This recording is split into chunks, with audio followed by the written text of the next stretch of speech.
मेरा नाम अशोक है। मैं एक मिडिल क्लास फैमिली से हूँ। मेरी छोटी मोबाइल रिपेयरिंग की शॉप में है। मेरे घर वालों ने मेरी शादी एक लड़की से तय कर दी। लड़की हमारे दादा के पास के गांव की थी। लड़की के माता पिता नहीं थे। उसे उसके मामा और मामी ने पाल कर बड़ा किया था। घर वालों को लड़की पसंद आ गई थी। मैंने शुरुआत में टालने की कोशिश की। मुझे इस बात से थोड़ा एतराज़ था कि लड़की गांव की है, लेकिन मेरे घर वालों की आगे मेरी नहीं चली। मेरी शादी उसी से होना तय हो गई। शादी तय होने पर जब मैंने उससे बात की तो मुझे उसका स्वभाव पता चला। वो बहुत कम बोलती थी। जितना मैं पूछता था बस हाँ या ना में ही जवाब देती। मैंने कई बार पूछा कि तुम इतना ही बोलती हो या मेरे सामने शर्मा रही हो। फिर उसकी तरफ से वही चुप्पी होती। उसके मामा और मामी भी कहते हैं कि हमारी लड़की बहुत सीधी और कम बोलती है। मुझे भी उसकी यह बात धीरे धीरे पसंद आने लगी। हमारी शादी करवा दी गई। शादी अच्छे से हो गई थी। शादी के बाद सुहागरात का समय आ गया। मैं अब अपने जीवन की एक नई शुरुआत करने जा रहा था, जिसके लिए मेरे मन में कई विचार थे। इतने दिनों तक बात करने पर मैं उसका स्वभाव समझ गया था, इसलिए मैं जानता था कि मुझे क्या करना है। मैंने उससे पहले बातें की। वो अभी भी बस मेरी बातों का हाँ या ना में ही जवाब दे रही थी। काफ़ी समय से मैं उससे बात कर रहा था। मैंने उससे पूछा मैं उसे पसंद हूँ, बस वो हाँ कहती। थोड़ी घबराई हुई लग रही थी। थोड़ी देर बाद उसे पसीना आने लगा। मैंने कहा क्या हुआ, तुम ठीक तो हो? वो बोली कुछ नहीं, थोड़ी घबराहट हो रही है। मैंने उससे कहा कि तुम आराम करो, बहुत थक गई होगी। शादी की दौड़ भाग में ठीक से नींद पूरी नहीं हो पाती है, इस कारण थकावट से ऐसा हो रहा होगा। मैंने सोचा। मैंने उसे यह कहकर कमरे की बत्ती बुझा दी और मैं भी बिस्तर पर लेट गया। मैंने उसका हाथ पकड़ा।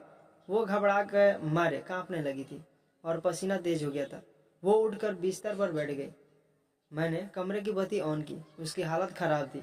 मैंने पूछा क्या हुआ, कुछ दवाई लेकर आना है? उसके इस तरह से बर्ताव करने पर मैं भी थोड़ा डर गया था। कमरे में एक खिड़की थी, जिसको खोलने पर बाहर की रोड की लाइट हमारे कमरे में आती थी। वो खिड़की के पास हवा लेने को खड़ी हो गई। वो वहीं खड़ी रही। मुझे कहा कि आप सो जाओ, मैं ठीक हूँ। मैं थोड़ी देर बाद सो गया। सुबह जब मैं उठा तो वो कमरे में नहीं थी। वो घर का काम कर रही थी। उसकी तबीयत अब अच्छी ही लग रही थी, इसलिए मैंने फिर रात का जिक्र नहीं किया। अगली रात फिर मैं कमरे में गया तो उसने पहले ही खिड़की को खोल रखा था। मैंने उससे पूछा अब ठीक हो? उसने सिर्फ सर हिलाकर जवाब दिया। कमरे में आते ही उसका चेहरा बदलने लगता था।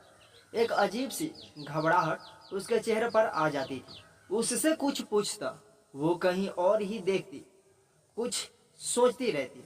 उस रात भी मैंने कहा कि तुम्हारी तबीयत ठीक नहीं लग रही है, तुम आराम करो। मैंने फिर कमरे की बत्ती बुझाई और बेड की ओर आया तो उसने खिड़की खोल ली और उसके पास खड़ी हो गई। मैंने अब उसे कुछ नहीं कहा। मैं अपने बेड पर सो गया। मुझे अब लगने लगा कि सब कुछ ठीक नहीं है, कुछ बात है जो यह छिपा रही है। रात में घबराने वाली लड़की सुबह ठीक लगती थी। सुबह उसके चेहरे पर कोई घबराहट नहीं होती। शाम को 8 बजे में खाना खा रहा था। अंधेरा हो गया था। मम्मी ने उससे कहा कि छत पर से कपड़े लाना भूल गई, तू ले आ। वो कपड़े लाने सीढ़ियों से छत पर गई, लेकिन करीब आधा घंटा हो गया था और वो नीचे नहीं आई। मम्मी ने नीचे से आवाज भी लगाई, लेकिन वो नहीं आई। मेरे खाने के बाद मम्मी ने मुझे कहा कि तू जा, तू देख कर आ। मैं सीढ़ियों पर चढ़ गया तो वो सीढ़ियों पर ही बैठी थी और उसके चेहरे पर वही घबराहट। मैंने सीढ़ियों की लाइट ऑन की। लाइट ऑन होते ही जैसे वो नींद से जाग गई हो। मैंने उससे पूछा कि तुम यहाँ क्यों बैठी हो? वो कुछ नहीं बोल पाई। उसके माथे पर रात जैसा ही पसीना था। वो वहां से चली गई। अब मैं समझ गया था कि बात क्या है, लेकिन उसकी वजह मुझे नहीं मालूम थी। उस रात मैं कमरे में गया और जाते ही मैंने सबसे पहले अपने कमरे की खिड़की को बंद किया। वो वहीं कमरे में थी, रोज की तरह घबराई सी, पर आज मैंने कुछ और ही सोच रखा था। थोड़ी देर बाद मैंने कमरे की बत्ती बंद की और मैं बत्ती बंद करके उसके पास गया। मैंने जैसे ही उसे हाथ लगाया, वो थोड़ा कांप रही थी। रोज की तरह पसीना छूटने लगा। अब मैंने उसका हाथ और जोर से पकड़ा, लेकिन उसका कांपना और पसीना बहना चलता रहा। तब मैंने उसे कहा कि क्या हुआ, तुम ठीक हो?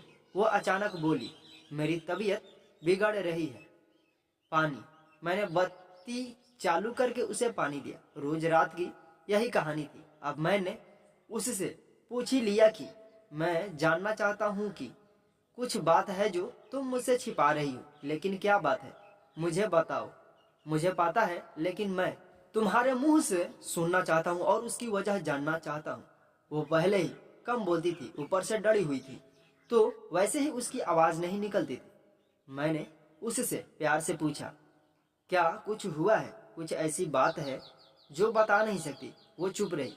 मैंने गुस्से में कहा, ठीक है, कल तुम्हारे मामा से बात करता हूँ। मामा का नाम लेते ही वो घबरा गई और बोली, नहीं, मामा जी से मत पूछना। तब उसने बचपन की एक ऐसी घटना के बारे में बताया जो इन सब बातों की जड़ थी। उसने कहा कि मैं मेरे मामा के यहाँ पली बड़ी हूँ। मेरा भाई और हम एक दिन बचपन में खेल रहे थे और खेलते वक्त में हमारे घर में कबाट में छिप गई। मेरे भाई और मामी को यह पता नहीं था। उसी समय जब भाई बाहर दौड़ा मुझे ढूंढने के लिए, तो वो गिर गया। मम्मी उसे लेकर पास के अस्पताल गई। उसका पैर टूट गया था। उसके पहले वो पैसे लेने अंदर आई, वो कबाड़ का दरवाजा बाहर से लगा गई।